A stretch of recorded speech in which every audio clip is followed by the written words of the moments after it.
Baik, selamat malam. Kali ini dalam kelompok kami akan mempresentasikan pemulihan UMKM mendukung perekonomian rakyat saat pandemi COVID-19. Dengan anggota Nisa Maulia Sabin, Arika Fahria, Fadila Khairul Nisa Abdullah, dan Nur Aziza Anissa. Baik, slide selanjutnya akan disampaikan oleh Arika.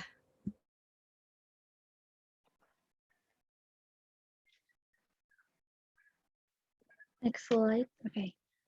Seperti yang kita ketahui bahwa beberapa tahun belakangan ini virus corona atau yang biasa dikenal sebagai Severe Acute Respiratory Syndrome coronavirus itu yang merupakan virus yang menyerang sistem pernapasan dengan gejala paling umum adalah demam, batuk kering, kelelahan telah menyerang dunia global.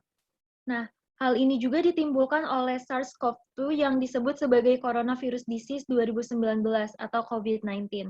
COVID-19 ini juga menyebabkan infeksi berat terhadap paru-paru hingga kematian. Dan pertama kali juga ditemukan di kota Wuhan, China pada akhir Desember 2019. Dan virus ini menular dengan sangat cepat dan telah menyebar ke hampir seluruh negara termasuk Indonesia. Sehingga banyak negara yang menerapkan kebijakan seperti lockdown dalam mengurangi dampak dari penyebaran COVID-19 ini. Karena adanya COVID-19 ini juga memberikan dampak begitu besar dalam berbagai aspek kehidupan.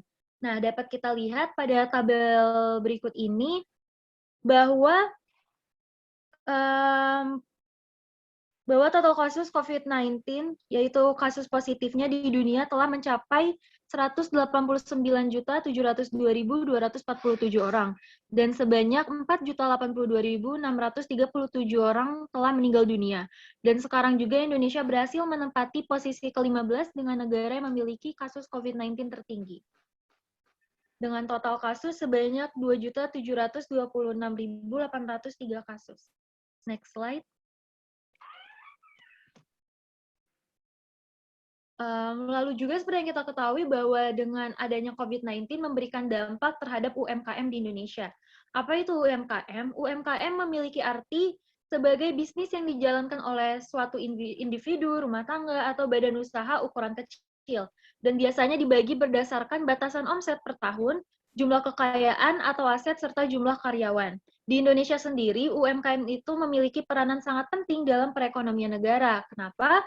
Karena sektor UMKM adalah sektor penyumbang PDB terbesar dan paling banyak menyerap lapangan kerja serta relatif tahan terhadap krisis keuangan yang pernah terjadi di Indonesia saat Indonesia mengalami krisis ekonomi hebat di tahun 1998. Lalu juga terdapat beberapa jenis dari UMKM. Yang pertama ada usaha mikro. Usaha mikro itu sendiri merupakan usaha produktif milik orang perorangan dan atau badan usaha perorangan yang memenuhi kriteria usaha mikro sebagaimana yang diatur dalam undang-undang. Dan juga penjualan atau omset dari usaha mikro dalam setahun itu paling banyak 300 juta rupiah dan jumlah aset bisnisnya maksimal 50 juta rupiah di luar aset tanah dan juga bangunan. Yang membuat keuangan usaha mikro masih tercampur dengan keuangan pribadi pemiliknya. Contoh UMKM mikro adalah seperti pedagang kecil di pasar, usaha pangkas rambut, pedagang asongan, dan juga sebagainya. Lalu yang kedua, ada usaha kecil, yang dimana usaha kecil ini merupakan usaha ekonomi produktif yang berdiri sendiri, dilakukan oleh orang perorangan atau badan usaha, yang bukan merupakan anak perusahaan, atau bukan cabang perusahaan yang dimiliki, dikuasai atau menjadi bagian baik langsung maupun tidak langsung dari usaha menengah atau usaha besar yang memenuhi kriteria usaha kecil yang dimaksudkan dalam undang-undang. Dan juga dalam usaha kecil ini memiliki kekayaan bersih antara 50 juta rupiah sampai dengan 500 juta rupiah. Lalu penjualan per tahun antara 300 juta rupiah sampai 2,5 miliar rupiah. Untuk contohnya sendiri seperti adanya usaha binatur, restoran kecil, bengkel, motor, catering, usaha fotokopi, dan lainnya. Lalu yang terakhir ada usaha menengah, yang dimana usaha merupakan sebuah usaha ekonomi produktif yang berdiri sendiri, yang dilakukan oleh orang perorangan atau badan usaha yang bukan merupakan anak perusahaan atau cabang perusahaan yang dimiliki, dikuasai, atau menjadi bagian, baik langsung maupun tidak langsung dengan usaha kecil atau juga usaha besar dengan jumlah kekayaan bersih atau hasil penjualan tahunan sebagaimana diatur dalam undang-undang. Dan juga usaha menengah ini memiliki omset penjualan sebesar lebih dari 2,5 miliar sampai 50 miliar per tahun. Contohnya seperti restoran besar, toko bangunan, hotel, dan lainnya. Sedangkan usaha besar tidak masuk ke dalam jenis UMKM karena jumlah hasil penjualan tahunannya lebih besar dari usaha menengah, seperti usaha nasional milik negara atau swasta, usaha patungan, dan usaha asing yang melakukan kegiatan ekonomi di Indonesia. Selanjutnya akan dilanjutkan oleh teman saya. Oke, di sini ada dampak dari terjadinya COVID-19 terhadap UMKM. Dampak yang terjadi kepada UMKM itu ada beberapa macam. Di sini kita mengambil dari dua pendapat, yaitu pertama menurut survei dari peneliti Pusat Penelitian Ekonomi LIPI, yaitu Soekarni, menyatakan bahwa lebih dari 70% UMKM mengalami penurunan dan 58,76% harga jual produk menurun. Dan hal ini menyebabkan UMKM mengalami kredit macet, PHK, kebangkrutan, serta supply and demand drop. Yang kedua itu, menurut Kementerian Koperasi dan UKM, yaitu Dewi, menyatakan bahwa sekitar 56% pelaku UKM mengalami penurunan penjualan, 22% mengalami permasalahan aspek pembiayaan, 15% mengalami masalah distribusi barang, dan 4% mengalami kesulitan pendapatan bahan baku mentah. Jadi bisa disimpulkan bahwa dampak COVID-19 terhadap UMKM itu yang pertama adalah penurunan omset terhadap para pelaku UMKM. Ya, terus kedua, pengusaha UMKM, usaha mikro, kecil dan menengah banyak yang mengalami kebangkrutan karena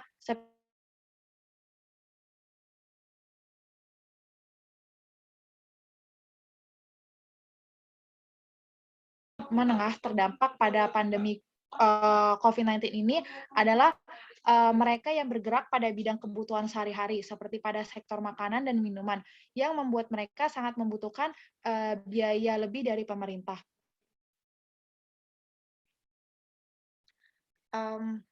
Selanjutnya di sini ada skema perlindungan dan pemulihan UMKM di tengah pandemi COVID-19. Ada 5 skema dalam pemulihan UMKM ini. Yang pertama adalah penerima bantuan sosial pemerintah, di mana pelaku UMKM yang masuk kategori miskin dan rentan terhadap COVID-19. Yang kedua, insentif perpajakan. Di sini menurut tarif PPh final untuk UMKM dengan omzet di bawah 4,8 miliar per tahun dan 0,5% menjadi 0% dimulai dari April sampai September 2020. Yang ketiga ada relaksasi dan restrukturisasi kredit UMKM, meliputi penundaan angsuran dan subsidi bunga pada para penerima bantuan permodalan dari pemerintah. Yang keempat ada stimulus bantuan modal kerja darurat, di mana perluasan program KUR atau kredit usaha rakyat, UMI, kredit ultramikro, PNM, Mekar, permodalan nasional madani membina keluarga sejahtera. Dan yang terakhir itu ada penyerapan hasil produksi, di mana pemerintah bertindak sebagai penyerap hasil produksi UMKM pada tahap pemulihan dan konsolidasi usaha setelah pandemi COVID-19 ini selesai. Selanjutnya akan dibacakan oleh Sabine. Baik, ini ada transformasi UMKM menjadi online. Nah, berikut adalah saran dari Trias Puspita Harati selaku Business Operation Manager di Sirklo dan Hanung Harimba Rahman selaku Deputi Bidang UKM di Kementerian Koperasi dan UKM. Dia mengatakan jika UMKM ditransformasikan ke dalam bentuk online akan menjadi solusi terbaik dalam bertahan di situasi seperti ini. Dan juga banyak masyarakat mengalami perubahan gaya hidup, yaitu lebih berminat melakukan belanja secara daring atau online. Dan hal ini sangat bagus karena akan bisa mengurang banyak kontak fisik secara langsung di masa pandemi seperti ini. Bukan hanya itu, ini juga akan memberikan keuntungan bagi para pelaku UMKM. Media transformasi yang digunakan atau media digital di sini juga memberikan gambaran tentang e-commerce yang diproyeksi dan berkembang di masa pandemi COVID-19 ini. Salah satunya adalah produk sanitasi serta produk makanan dan minuman. Dengan adanya UMKM secara online ini ada beberapa keuntungan yang bisa didapat. Berikut salah satu keuntungannya. Satu, konten kanal penjualan online dapat diatur sesuai kebutuhan bisnis dan para pelaku UMKM sendiri bisa dengan mudah mengatur dan merubah konten kanal penjualan online. Lalu ada penjualan secara online didukung oleh sistem dalam melakukan pengecekan stok produk, rekap stok, serta laporan penjualan yang dapat mempermudah proses bisnis dibandingkan berjualan manual. Lalu dapat membangun branding dan memperluas jangkauan pasar melalui online ads, sehingga dapat memasarkan produk kemana saja dan ke siapa saja tanpa adanya batas waktu. Yang keempat, dapat membuka peluang pasar baru bagi UMKM yang ada di Indonesia, baik di ranah regional maupun global. Lalu yang terakhir, adanya platform pemasaran online ini dapat membantu mempertahankan konsumen dan UMKM tanpa harus membuka toko cabang secara fisik. Baik, slide selanjutnya akan disampaikan oleh Dila.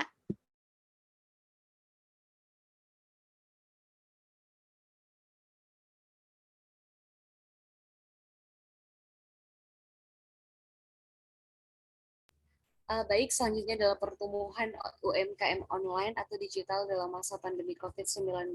Berikut ini adalah data transaksi UMKM digital pada tahun 2014 sampai 2020. Bisa kita lihat bahwa dari 2014 ke 2020 itu kurvanya naik. Nah, tujuan sebenarnya diadakan program UMKM online ini atau digital ini adalah sebagai akselerator pertumbuhan ekonomi nasional dan pengembangan kapasitas perdagangan nasional. Ya, baik, selanjutnya kami akan membahas mengenai teori. Teori yang kami gunakan dalam kasus kali ini yaitu New Institutional Economic. Nah, yang dipelopori oleh Quest pada tahun 1934 dengan idenya atau pertanyaannya, kenapa perusahaan itu diperlukan? Nah, salah satu alasan kami memilih teori ini karena dalam ekonomi kelembagaan baru sedikit berbeda dengan ekonomi kelembagaan lama. Di mana ekonomi kelembagaan baru ini mendambakan teori kelembagaan atau aturan main dari suatu sistem ekonomi, serta menguji aturan main tentang bagaimanakah dia mempengaruhi pertumbuhan dan struktur ekonomi, lalu bagaimanakah aturan main tersebut terlibat. Nah, dalam hal ini, dalam teori kelembagaan baru itu memunculkan aturan main. Nah, dalam kasus kali ini yaitu UMKM. Nah, UMKM ini merupakan salah satu aturan main yang kemudian mengatur berjalannya sistem ekonomi yang ada di Indonesia. Lalu dia mempengaruhi pertumbuhan dan struktur ekonomi sebagaimana yang sudah kami jelaskan sebelumnya mengenai beberapa tabel untuk pertumbuhan ekonomi dari UMKM. Nah, berikutnya adalah kelemahan. Sayang sekali teori ini juga memiliki beberapa kelemahan dari yang kami temui, yaitu dari dua konsep ekonomi kelembagaan baru itu sendiri, yaitu pertama bounded rationality. Nah, konsep ini dikemukakan pertama kali oleh Herbert Simon yang menyatakan adanya keterbatasan rasionalitas seseorang untuk pengambilan keputusan. Nah, rasionalitas adalah satu pendekatan logis melalui langkah demi langkah dan analisis yang mendalam untuk mencari alternatif dan konsekuensinya. Berdasarkan fakta tersebut, setiap orang yang rasional diasumsikan harus pintar, canggih, dan tentunya cepat untuk melakukan hitungan. Namun, faktanya adalah bahwa setiap orang memiliki keterbatasan dalam menangani berbagai persoalan yang kompleks. Oleh karena itu, keputusan ekonomi pada umumnya tidak dibuat atas dasar rasionalitas semata, tetapi banyak yang dipengaruhi oleh adanya pengaruh kelembagaan. Dan yang berikutnya yaitu dari konsep asymmetric information. Nah, ini adalah keadaan di mana setiap orang tidak mempunyai informasi yang sama dan cukup tentang suatu peristiwa. Dalam kegiatan ekonomi, khususnya keberadaan informasi, sangat berperan dalam upaya mendapatkan keuntungan. Informasi ini selalu tidak simetris antara berbagai pihak yang berinteraksi sehingga menimbulkan biaya dalam mendapatkan informasi yang diperlukan. Nah, hubungan kasus ini dengan teori yang kami pilih yaitu perubahan kelembagaan adalah penting yang bertujuan untuk melakukan penyesuaian jika menghadapi perubahan situasi. Perubahan ini akan memperkuat kinerja ekonomi. Kemudian berikutnya ada salah satu konsep yang diungkapkan oleh Alcian Demes, yaitu konsep principal agent theory. Di dalam perusahaan, konsep ini muncul di mana adanya dominasi produk yang dihasilkan oleh tim diperlukan namun tetap diperlukan kegiatan monitoring untuk pelaksanaan kegiatan. Nah, perubahan kelembagaan ini penting untuk melakukan penyesuaian jika menghadapi perubahan situasi, di mana saat ini kita sedang mengalami situasi pandemi global yang sangat berdampak bagi segala ruang lingkup kehidupan. Nah, UMKM ini tumbuh untuk kemudian memberikan apresiasi baru atau bentuk atau cara baru untuk membangkitkan sistem ekonomi yang ada di Indonesia, yang produknya tentunya dihasilkan oleh tim, tetapi tetap dimonitoring oleh beberapa lembaga-lembaga formal dan non-formal. Selanjutnya akan disampaikan oleh rekan saya, Arika Parain. Mohon maaf, Anissa Maulwi Sabin. Oke, baik. Dari presentasi yang kita berikan sebelum tadi, tentu ada kesimpulannya, dan kesimpulan yang kita ambil di sini adalah virus COVID-19 yang hadir di Wuhan akhir tahun 2019 lalu, kini telah menyebar hingga ke seluruh negara. Virus ini telah menjadi pandemi dan setiap negara berupaya melakukan lockdown dan mengurangi penyebarannya. Namun upaya lockdown atau PSBB yang terjadi di Indonesia tentunya memiliki dampak besar bagi UMKM. Dampak yang dialami oleh UMKM diantaranya penurunan omset, kebangkrutan, kesulitan pembiayaan, hingga kesulitan mendapatkan bahan baku mentah. Untuk menyiasati hal ini, pemerintah berupaya melakukan penyelamatan UMKM di tengah pandemi dengan memanfaatkan media digital. Adanya UMKM dengan media digital akan memberikan keuntungan diantaranya tersedianya fitur yang menarik, memperluas jangkauan pasar, dan membangun branding, membuka peluang pasar baru, konten kanal, dan dapat diatur sesuai kebutuhan. Tentu juga dapat membantu mempertemukan konsumen dengan UMKM tanpa adanya kontak fisik atau toko fisik. Media digital akan membantu UMKM konvensional menjadi bentuk digital online sehingga dapat mendukung kebijakan lockdown, namun dapat membantu UMKM untuk dapat bertahan di tengah pandemi.